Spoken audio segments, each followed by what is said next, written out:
When we think about Harvard, we think of a place where the wealthy and the prestige go to study to rule the world. You think about presidents like George W. Bush or Barack Obama and other powerful leaders. But nobody really thinks about Harvard studying aliens. Well, today we have a study about the very thing we didn't think they studied, aliens. And I read the whole study so you don't have to.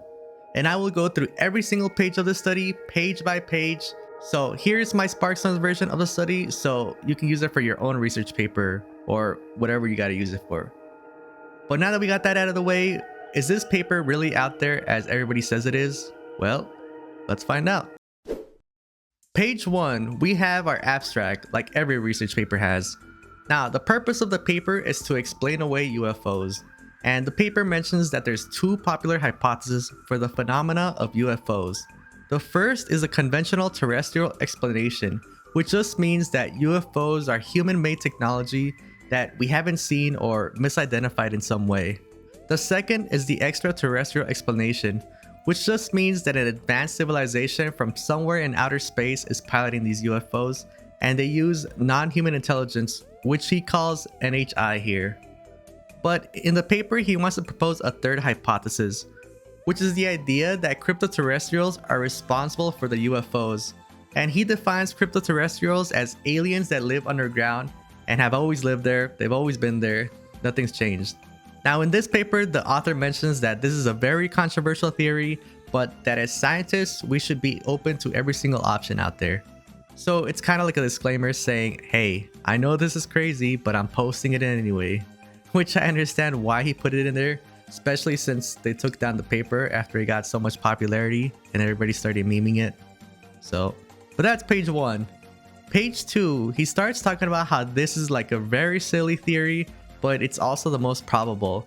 And he outlines his paper as he writes, we explored the CTH over 5 sections reflecting on A. Limited historical and geological knowledge, 2. Traces of a lost civilization, 3. Choices of underground civilization, 4. Traditions around magical cryptoterrestrials, and 5. UAPs related activity underground, underwater, and nearby, i.e. the moon. Now, you know this paper is going to be good when one of the sections is traditions around magical cryptoterrestrials. Also, I should mention that CTH means cryptoterrestrial hypothesis, and UAPs means UFOs or unidentified anomalous phenomena. You know, the official term, but I'm just gonna call them UFOs. From here, he goes on a brief history on the UFO phenomena, and he starts talking about the Tic Tac video, saying that UFOs were never taken seriously until this video came out, which was authenticated by the Department of Defense as real. And this led to the creation of the All-Domain Anomalous Resolution Office, which is something I didn't know. I didn't know we have like a department for UFOs, but in a way, he's also criticizing the department for a couple of reasons. He mentions that the All-Domain Anomaly Resolution Office, or the AARO, has roughly around 800 open cases of unidentified flying phenomena, and that most of them can be explained away, but only around 2 to 5% can't really be explained. Now, the paper criticizes the AARO as downplaying the amount of UFOs that are actually unexplainable, and he quotes Rear Admiral Helen Coetter, who was the first director of the CIA from 1947 to 1950. And in this interview, he quotes from the New York Times. He quotes the man saying, behind the scenes, high-ranking Air Force officers are somberly concerned about UFOs, but through official secrecy and ridicule, many citizens are led to believe the unknown flying objects are nonsense, which is kind of unbelievable, and I didn't know this was so open out there, but it could just be the LSD they slipped in his coffee that morning. But that's page 2. Page number 3, we start talking about a man named David Grushk, a former official of the National Reconnaissance Office and National Geospatial Intelligence Agency. David testified in front of Congress as a whistleblower that the US government had been working with private companies to reverse engineer crash retrievals for years, and Grush has gained the support of Admiral Tim Gallaudet and retired Army Colonel Carl Nell, with Nell saying his assertions concerning the existence of terrestrial arms race occurring sub rosa over the past 80 years focuses on reverse engineering technologies of unknown origin are fundamentally correct.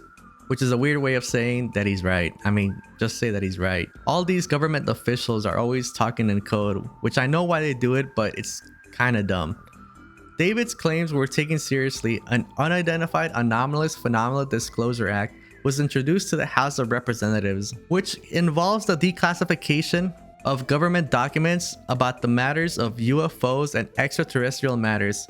Chuck Schumer saying that the American public has a right to learn about technologies of unknown origin, non-human intelligence, and unexplainable phenomena, which is good for him. I know some people probably don't like him, but if you like aliens, he at least did one good thing for you, even if it was low effort. The bill was passed but gutted in the House of Representatives, and only a small part of the bill was kept in place.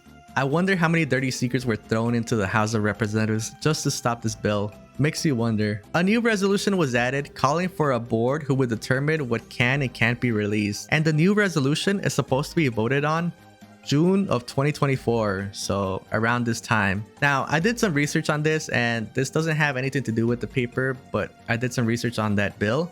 And according to archives.gov, it says by October 20th, 2024, each federal agency review, identify, or organize each unidentified anomalous phenomena record in its custody for disclosure to the public and transmission to the National Archives. Which sounds good on paper, but when you take a closer look, you realize that they can decide not to release certain information if they have a valid excuse. So they can just make an excuse for everything and we'll just never get any info on that.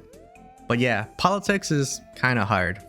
Page number 4. The main idea about page 4 is that even though the bill wasn't passed, or it wasn't passed in its entirety, it still gave proof to the world that there's something called non-human intelligence.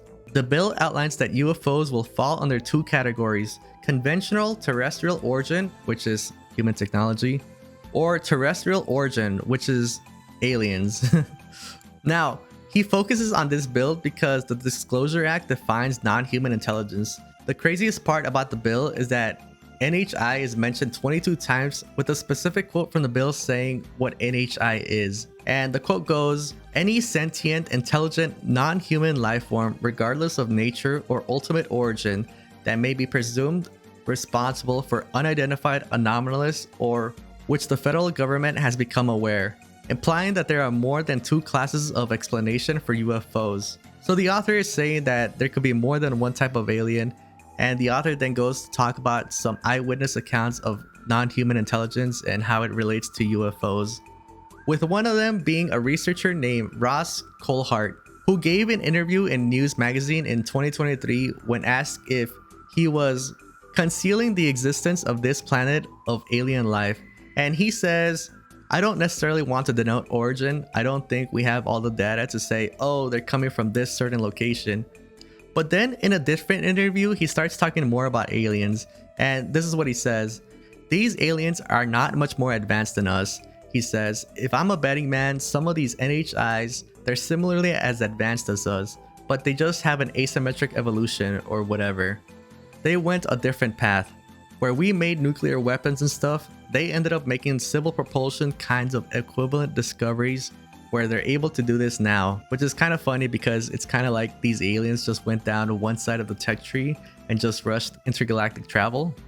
Then we get to page number 5. Now, page 5 is a continuation of page 4, where he explains that Nell is studying the interdimensional hypothesis theory, in which Nell offers 14 different variations of different beings, and he basically just saying that all these alien beings live adjacent to our reality or dimension.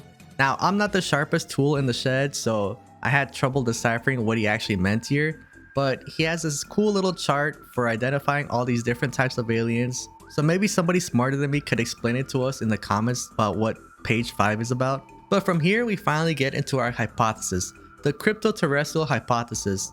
The theory suggests that NHI are responsible for UFOs and that they're already present in the Earth's atmosphere or environment in one way or the other. He explains that this is probably the most ridiculous idea ever because it's so far-fetched, but that it's also the most plausible because it explains one very important part about extra-dimensional beings. It explains the fact that interdimensional beings would have to find a way to travel to our world or our dimension. So with this theory, you wouldn't need to explain that the pesky little inconvenience of space or interdimensional travel. So if anybody comes up to you and asks, why would aliens come visit Earth? It's just a little planet with these dumb violent apes that no one wants to know anything about. You just tell them, well, that's easy because these aliens can't leave Earth either. But page number 6, we get into our first case about underground aliens, or CTH. And he starts talking about how UFOs are mostly seen underwater. The author mentions that the Disclosure Act would also include UFOs underwater because a majority of the UFOs are actually seen by submariners. Is that the correct term? Submariners? I don't know. But he starts talking about a former Russian Navy officer named Vladimir Azaha, who states that 50% of all UFO encounters are connected to the ocean or a body of water. And he quotes 2 different incidents that show that UFOs always try to go underground, with one being from a man named Lou Elizondo, a former intelligence officer closely linked to the UFO investigation for the US, where he describes an incident involving a circular object rising from the deep near the Caribbean islands. This object was around the size of a small island and rose up on 2 separate occasions, which I wonder if there's like photographic proof of this. I mean, you see this large island-like structure just rising from the ocean. I'm sure with all our satellites around here, somebody has a photo of that, right? There probably is, and it's just probably classified, but if someone were to whistleblow, they should probably get a photo of that. But his second case is that the UFOs are mostly seen around volcanoes, and he points to the volcano named Popocatépetl, who is located in Mexico. And he says that this volcano is a hotspot for UFO activities, and believes that these UFOs go into the volcano as a way to go underground. He then starts talking about how Ray Palmer talked about this underground city of Lumeria that was located underground. He's kind of implying that this alien city is actually Lumeria, and he mentions that Ray Palmer was very insistent that this city is real. And I'm actually doing some research on Lumeria since I haven't really heard anybody talk about this, but let me know if that's a video you want to see. So now we're in page number 7 here, and he goes more in depth about the theory, saying that you wouldn't have to explain travel through space and all of that. And he also talks about why it would be easier to explain why aliens are interested in Earth because they wouldn't have to leave Earth. And he also talks about why aliens are so concerned about nuclear weapons. He mentions that if we blow up Earth, we would blow them up too in a way, which is a pretty valid point, you know, but maybe that's why we're hearing more about aliens nowadays because, you know, they're also worried about World War III apparently. But he also talks about how these aliens could also be our long lost relatives that just decided to live underground, and that's why they look so much like us. Here we get to our next section, limited to historical, geological, or biological knowledge. And the main idea in this section is kind of just talking about how we don't have a lot of information about evolution, and that we could have a long lost relative that's splintered away from our evolutionary tree. And the main argument here is that since we don't have 90% of our fossil records, that there's still a possibility that at one point we splintered away to make a different race of humans. Now page 8 kind of reinforces that last idea. He talks about how we were so certain that humans were only around either 4,000 or 6,000 years. But with the discovery of Göbekli Tepe, we have to reevaluate how long we were actually here for. And again, he gives 3 examples on how we were here longer than we actually think we were. He talks about a Stonehenge-like structure that was found in Lake Michigan that is thought to be around 10,000 years old, and how Gannon Padang site is thought to be built around 25,000 to 4,000 BC.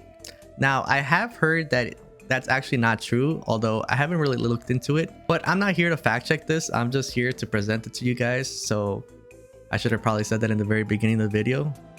Oops. But then he goes more on reinforcing the idea that we don't have enough information about the Earth, and we only have a small fraction of our actual fossils of every animal that's ever lived on Earth. Which, in my opinion, is kind of dumb, because by that logic, you can say that anything is possible just because we don't have proof to disprove it. The burden of proof should always fall on the person making the claim, not the other way around. But whatever, I'll let it slide. But then he talks more about how there's plenty of places where we haven't explored, like a lot of the underwater sections of the ocean are still unexplored.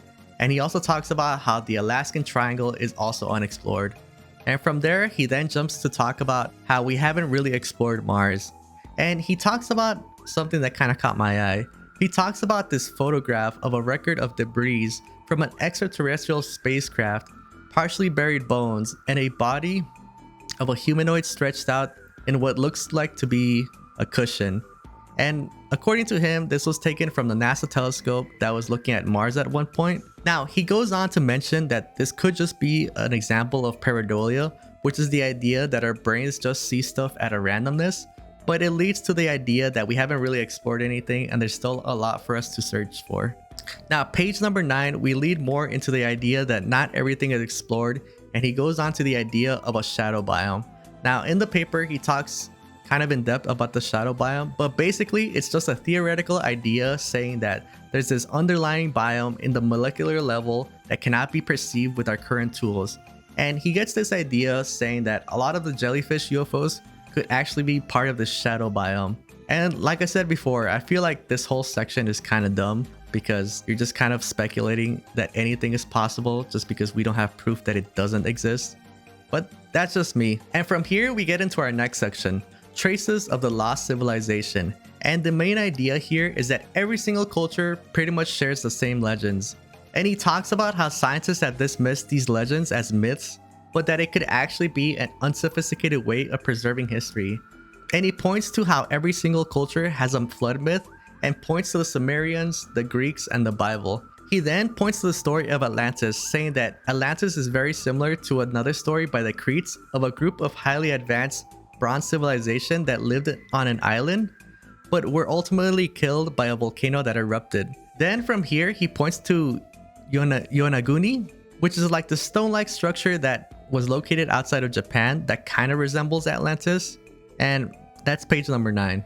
But page number 10, he then links the idea of Atlantis back to the Eastern Islands. And this is the island where those big heads that nobody knows where they came from. But he talks about how people believe that there are these technologically advanced ancient civilization called the Mu or Lemuria. And they were thought to be the empire of the world until the ocean swallowed them up. But the survivors of this island were thought to be the nucleus of the world and went around spreading civilization to every part of the world. He then says that all of this is just speculative, but he just wanted to add this part because it makes a cool story, I guess. I mean, it does make a cool story, so I'll give him that. But from here, he transitions to the idea that we've been here a lot longer than originally thought. And he mentions 3 examples. He quotes that we have like these 3 tools that have been here a lot longer than originally believed. The first one is a wooden lock that was found in Colombo Falls, Zambia, and it's thought to be 500,000 years old.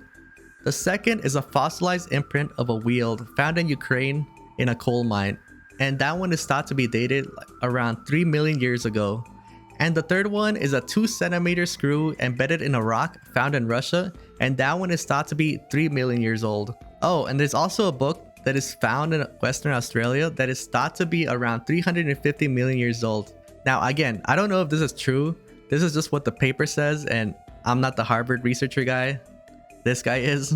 But page number 11, traces of the underground civilization. Now here he starts off the section just proving the fact that people can live underground, and he mentions the city of Derekuyu in Turkey, which is an underground city that is believed to house like around 20,000 people, including their livestock and food storage. And this is believed to be inhabited around 8th to 7th century BC. Now on a side note, this thing is awesome. It didn't really go in depth on the paper about how cool this city is, but I kind of wanted to point out that this thing is awesome to look at. You have this 7-story underground city that's like 700 BC, which leads me to believe that maybe at some point they needed to go underground because of the flood, but maybe not, because I think the flood would have just drowned them. But from here, he mostly talks about how it's possible to live underground and how we just recently built NORAD under the Cheyenne Mountains, and that the furthest a human can dig is 4,000 meters because after that it gets way too hot because of the core's mantle. And here he mainly talks about how it wouldn't be hard for humans to live underground. The biggest difficulty would just be getting enough vitamin D because we're all underground, but he says that something like that could easily be fixed with a diet. And then from here, he speculates that it would be easy for a human to do, so if it's easy for us, it should be even easier for an alien race that's adapted to live underground. He then transitions this to the idea that aliens could actually be Sasquatches and that 20% of living mammals are undescribed, and it could be possible that aliens are some kind of Sasquatch or Bigfoot, and he goes back to the idea that we haven't explored the Alaskan Triangle. And then he wraps this idea by saying that some Brazilian farmer had reported an alien crash on his farm, and that 3 hairy little sloth looking things that are assumed to be aliens with like fur came out and walked around in his farm, which is pretty funny. But then from here, he links it back to like those aliens that were presented in Mexican Congress in 2023, saying that this could also be an example of that. And that's page 11. Now, page number 12, we get to the idea of alien races being dinosaurs. And if you haven't noticed that this paper was actually starting to lose me in those last couple of pages, but this theory is actually kind of interesting. And the idea he puts here is that he researched that aliens are actually a long lost relatives of dinosaurs, and he points to this idea that dinosaurs called troodons could have actually survived extinction and evolved. And the reason he believes this is because these dinosaurs are thought to be the smartest dinosaurs to ever live, and is believed to have survived extinction by living underground. And he kind of backs up this idea by presenting the idea of Nagas, which are thought to be this snake-like race of humans that live underground in the city called Papala, according to the Hindus. And he also mentions that one of the CIA directors, I forgot his official title, but his name was John Ramirez, and he said that it could be possible that this reptilian race is living among us, so it's cool to think about, but maybe not if they eat us. But then he goes on to talk about how this underworld Shambhala has a lot of possible entrances in Russia, and that Mount Shasta, which is another mountain found in California, is thought to be linked to the Lemurias, which is also an underground city. And then he kind of just talks about how Mount Shasta is like a weird place where a lot of people disappear. Now, page 13, we start talking about fairies, and the main idea here is that fairies, back in the day, used to kidnap people and take them away for a long time, and it's possible that these fairies could actually be aliens. And he kind of breaks it down, like the history of all the fairies, and he has this idea that it could be possible that aliens actually look like fairies. I don't want to get too into it. I thought this section was kind of dumb, but that's the gist of it. Now, page 14, we talk more about fairies, and we also talk about how Admiral Byrd, the famous admiral that flew over Antarctica, had this strange encounter of a city inside the earth and was inhabited by an advanced race of beings. Now, he kind of talks about how a lot of this has been debunked, and that's kind of like the main gist of it. But page number 15, he starts talking about the Dulce base that is located in Dulce, New Mexico, and it is thought to be a base that is controlled by the US government and a non-human species. He kind of clarifies that this space has a lot of disinformation around it, and then he starts talking about the dark side of the moon, how it's a hotspot for cryptoterrestrials, and for some reason they have an interest around it.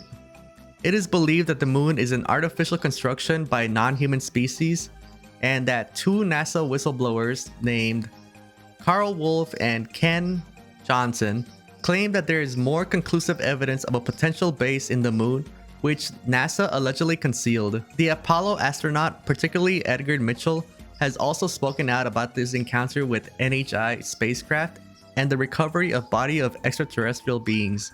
Now, page number 16, we finally get to our conclusion. Now, he mentions that all of these possibilities are very unlikely, so I guess this is just a research paper for fun.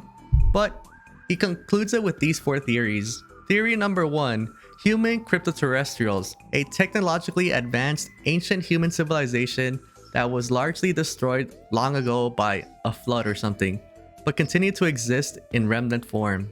Theory number 2, hominid or theropod cryptoterrestrials, a technologically advanced non-human civilization of some terrestrial animal which evolved to live in stealth, i.e. underground, perhaps a hominid, or alternatively a species much more distant related to us, i.e. descendants of unknown or intelligent dinosaurs. Former extraterrestrials or extratemporal cryptoterrestrials, extraterrestrial aliens or intertemporal descendants who arrived on Earth from elsewhere in the cosmos or from the human future, representatively or concealed themselves in stealth. And the last theory is the magical cryptoterrestrials, entities which are less like homegrown aliens and more like earthbound angels, relating to the world inhabited by humans in ways that, at least from our present perspective, are less technologically and more magical, who are known in European languages by names like fairies, elves, nymphs, and etc. Now, this one sounds as silly as, but he's basically just saying that it's possible that these aliens look more like fairies and that their technology just looks more like magic. But that's the whole research paper. Well, kind of, because we still have to go through the whole endnotes, but I'll leave that for you guys since it's like an extra 20 pages long. But this is the entirety of the research paper itself. So technically, I didn't lie to you guys, but let me know what you guys think. Maybe you guys agree with this paper, and let me know what you guys thought about it. For me personally, I like the first half of the paper. I thought that was pretty interesting, but it started to lose me when it started to go in the actual hypothesis, because a lot of it was just kind of speculation. And the only real proof he puts out there is like what all the directors said. But that's about it. I want to thank everybody for watching, and peace.